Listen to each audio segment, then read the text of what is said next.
Hi, I'm Scott Harris, a proud member of the University of Mary Washington's class of 1983. And this message is for all my fellow alumni out there on the Facebook or elsewhere on the interwebs. I also have the great distinction of being the Executive Director of University Museums here at our alma mater. And it's not only something that I'm very personally proud of, it is something that really sets UMW apart from other schools around the country. Almost every college and university has some kind of museum attached to it. Very many of them have natural history museums. Some will have science or art museums. A few even have museums that talk about the history of the school.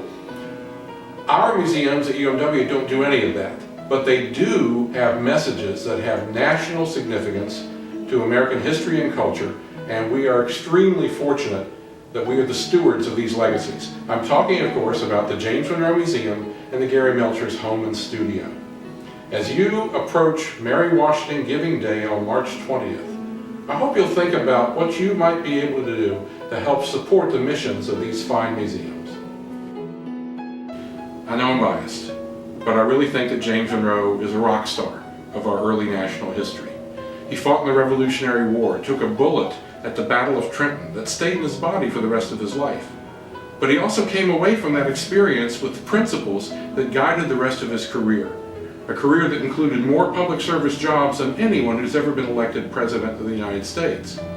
And he developed views on the importance of education, on the value of an informed citizenry that meshed very well with the values of the University of Mary Washington. In 1801, Monroe said, in a government founded on the sovereignty of the people, the education of youth is an object of the first importance. That could be something we write today about what we're trying to teach our students at UMW. And whether I'm standing next to the desk upon which the Monroe Doctrine was written, or viewing some of the other objects in the museum, the power that they have to tell this story and to relate it to the educational mission of the university is great, and something that I'm very proud to be associated with. Well, that's a little bit about the James Monroe Museum. Let's take a moment, go across the Rappahannock River, and pay a call to Belmont, the Gari Melchers home and studio. Well, that didn't take long at all, did it?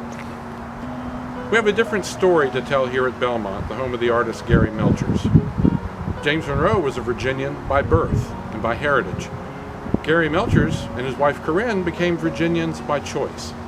And that choice would ultimately lead to the University of Mary Washington being able to share a distinctive artistic legacy. Gari and Corinne Melchers purchased Belmont in 1916 and remained their home together until his death in 1932. At Corinne's passing in 1955, the property came to the Commonwealth of Virginia, and by 1975 it opened to the public as a museum, showcasing both the possessions of the Melchers in their home, virtually as they left it, and the studio in which Gari Melchers worked in his later career. And so there we find some of the most significant pieces of art owned by the university. Gari Melchers' career was defined by a variety of artistic styles, from Dutch realism in his early days to the height of American Impressionism. Whether it's a still life, a portrait, or a landscape, each canvas that Melchers produced brought a new revelation. He had a knack, really, for making the ordinary extraordinary.